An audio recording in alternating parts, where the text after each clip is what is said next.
Welcome to the 2024 football season. I'm Todd Gooding, coordinator of football officials for Southern Michigan football. Today we'll be presenting our first KOA training tape of the season and show action from week one. Special thanks to our coaches for their prompt responses and video support, and the officials who continue to put themselves and their crews at the forefront for all of us to learn from.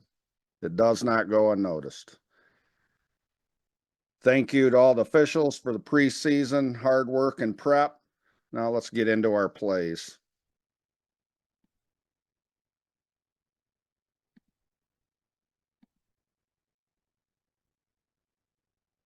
Really nice job by our crew here.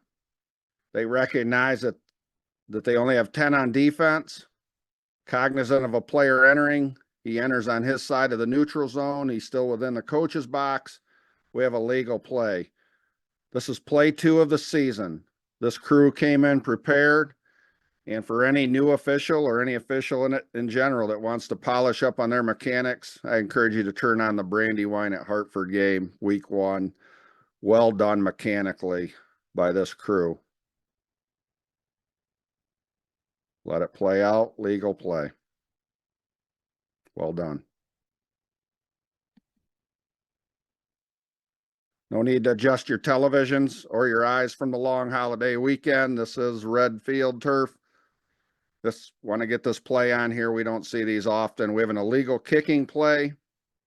Any type of pooch kick ought to alert your antennas to possible KCI. This one is not, however, but we do have R with an illegal kick at the 35-yard line.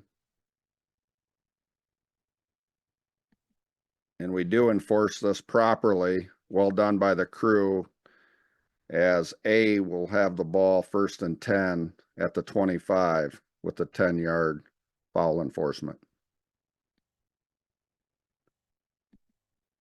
We have an illegal block in the back. Sent out bulletins to begin the season on this. Well done. Player out of phase. We're looking for the illegal block in the back where you get one of those hands right in the back of the numbers. Again, we have white out of phase. This should alert your antennas as well for legal blocks or blindside blocks. At the point of attack, creates an advantage.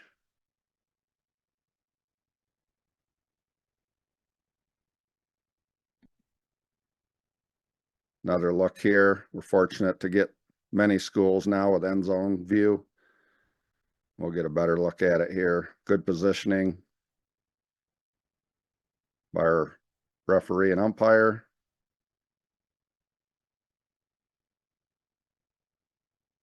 We'll be out of phase. Nice positioning by the back judge to correctly rule on this illegal block in the back.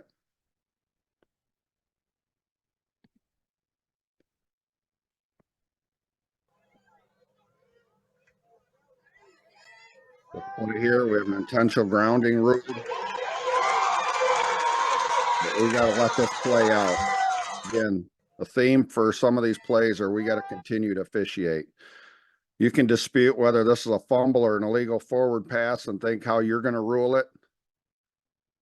But in this one, we rule intentional grounding, and then we put air in the whistle, which is incorrect. We got to let this play out, and then we got to kill the clock once the play is over.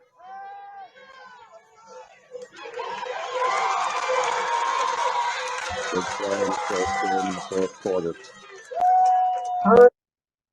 So let's teachable moment, play to learn from for all crews, referees. You're going to be the one that rules on forward pass or fumble. Only you. Got to kill the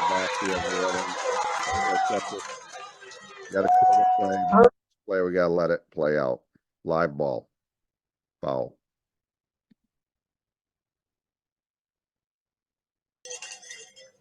Nice job here. The only thing we can do a little better is line up for our initial starting position by our back judge. We'd want to start on this play with the snap at about the 43. We're going to start the back judge at about the 20 or so. We always want to start, if possible, on a solid line. But we do get this play right. We don't survive. player going to the ground and he doesn't maintain control. Going to look a lot cleaner as a back judge if you come in, or any official for that matter, with one single pump. You're going to look a lot cleaner. But we do sell the call here, even though we're a long ways away. We could be in better position at the end of the day, though we get it right. So nice job by the back judge ruling incomplete.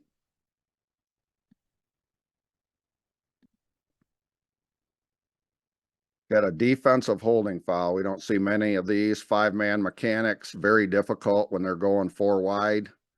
So do your due diligence and review the teams you're going to have in the upcoming week so you can game plan and pregame how we're going to officiate these plays. Nice job by the back judge. We have a left-handed quarterback. He's going to roll to the right. So we look, it's that way. Defender takes the slot guy to the ground. Then he comes back this way and he's sacked. So instead of a sack, we get the defensive holding correctly ruled.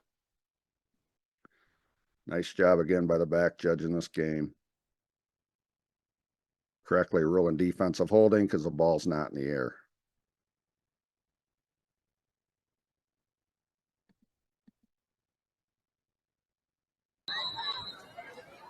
And an offensive hold, we're looking at, is it at the point of attack? We got to have a mental checklist. Is it at the point of attack? Does it create an advantage? Does he take something away from the defender? Clearly.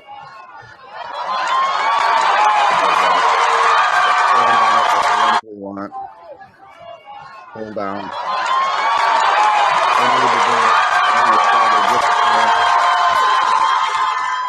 Definitely ruled offensive hold. Better look here.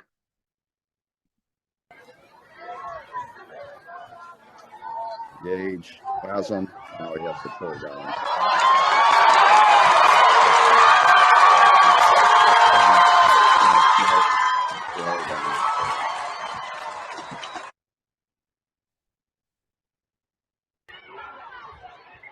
Okay, good play to learn from. Back judge is probably looking near side with 3 wide. We do everything right here from a line of scrimmage perspective, except we have the stop and go. We get the hat down because we have a player on it.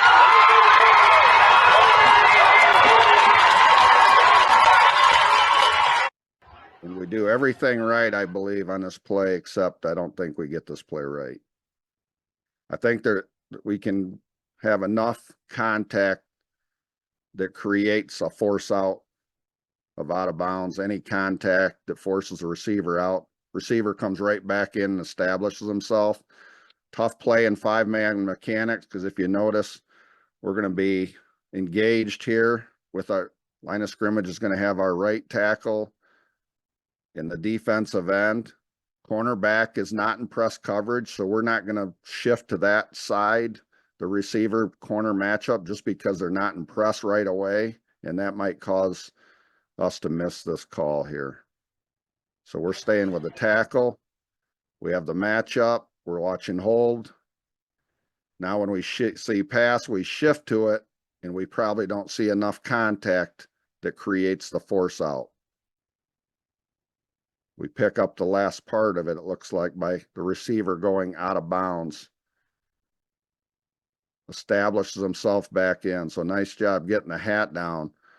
Now, can the back judge have something to offer on this? It would be at least worth the conversation. But again, he's probably in trip side until he notices the quarterback. Again, a tough play in 5-man mechanics. If we had the 7 officials, the deep wing would have this matchup all day, and that would be his one-on-one matchup. But unfortunately, we're paid less and asked to do more with 5 officials. So we just got to try to be a little bit better.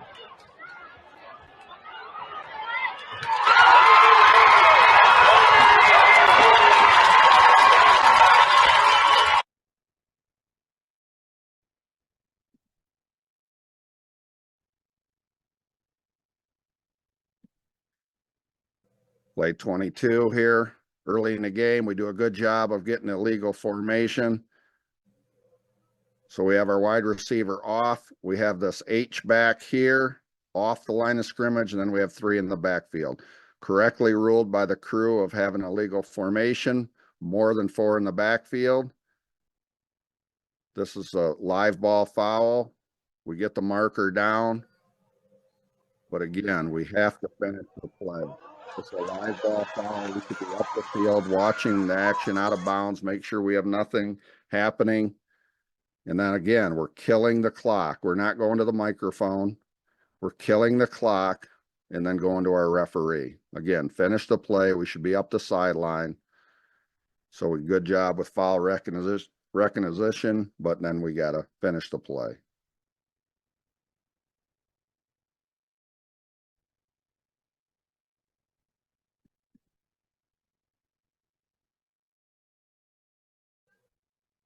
Play a game. Okay, the next series of plays, we're going to talk about quality fouls and setting the standard. On this particular play 4 of the game, if you've been with us before, you know we talk about how are we officiating the wide receiver. Well, it's the knee buckle. We're not going a false start. There's no reaction by the defense. It's a slight twitch. It's play 4 of the game, and then there is not enough to warrant a knee buckle for a false start. So this could be a talk too early. So we're setting the standard with our first flag thrown, and we want it to be a big one. We want it to stand out. We want it to make it be their foul. We don't want to be too technical. And again, we do have a false start ruled, but then again, we don't kill the clock.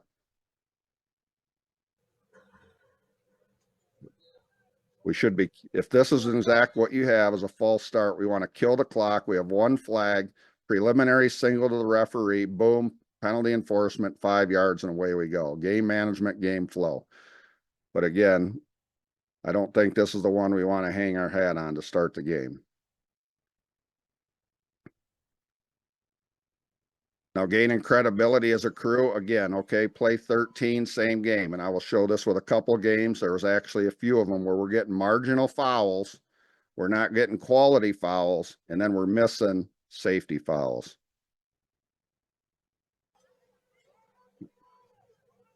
Punt play, that's when things happen. Near side, this should be the head linesman in the first half. You should have a look at this. Austin West, the punter. Like if we're going to call those on play 4, we certainly got to get these during the game. Game man, possibly even warning disqualification.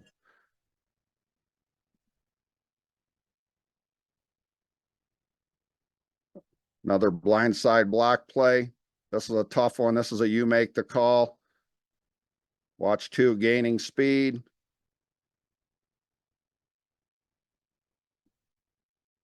This is a very difficult play, and I think we can err on the side of safety. Now he blocks him from the front. The defender may see it coming at best, as you see his head right there, to make this a legal block. It's in the chest. What I would say here is if he's with open hands, there is no foul. And he puts his team in a better position. He can block this with open hands, screen type. I get it. It's football. It appears to be from the front, but blindside blocks, we have to have open hands. So you can certainly support the official on this call with a blindside block. Safety foul, we can err on the side of safety. It's a tough call, don't get me wrong, but a play for us to learn from. Nice job here as he continues to officiate. We just got to keep getting to the goal line. Back judge does a nice job of positioning. Line of scrimmage continues to work.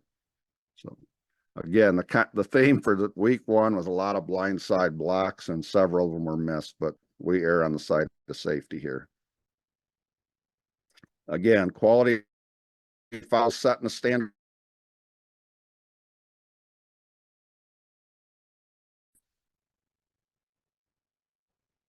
Consider a DA. So you know what these are if you've been with us before. There's no need for this block. Umpire should have this. This is right in his kitchen. we have a UNR 20 yards behind the play that we pass on. Again, game management.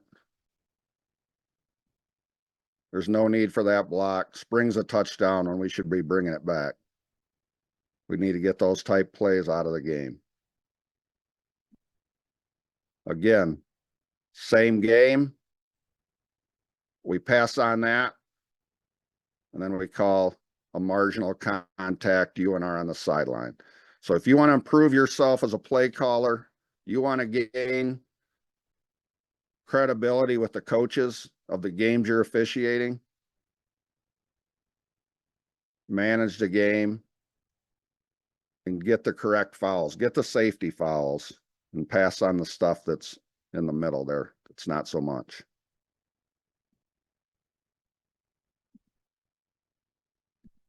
We're going to watch 4 and white here come back.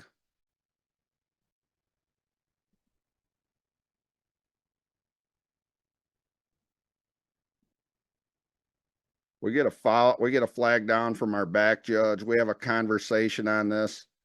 Headlines talks him off it. Okay, clearly not an illegal block in the back. It's from the side. But again, we can err on the side of a blindside block here. And what's the gauge for that? We've kind of been going by from a philosophy standpoint. What's the threshold? And it's when the player goes to the ground. Doesn't spring much. Doesn't spring much. Does it gain an advantage? Really? Is it forcible? That would be up for debate, but clearly not done with open hands when the defender goes to the ground.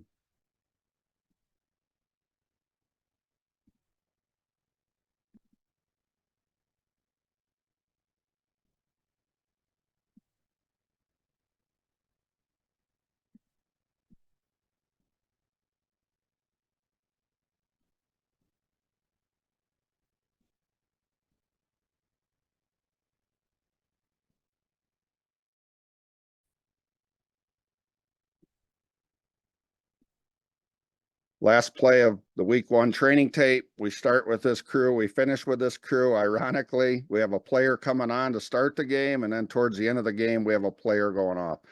We have a 12th player. You'll rarely see this, but they go out of the back of the end zone. This is a rule book play, a case book play.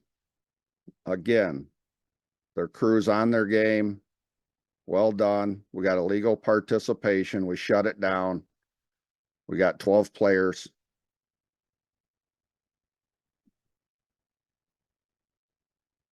So strange play. We don't see it often, but well done. Nice job by this crew. Solid week 1 game.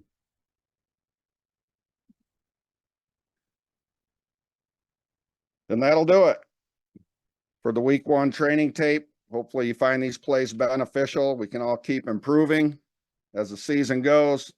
Let's go out week 2 and not call nothing too technical. Let's make it be their fouls. Let's get quality fouls. That's going to be a theme for this season. And let's have excellent communication with the players, with our coaches, and with our fellow officials. Let's go out there, display our integrity, courage, and poise, and be ready when the opportunity arises. Keep hustling. Have a good week. Stay healthy, and thanks for tuning in. We'll see you next week. Thank you.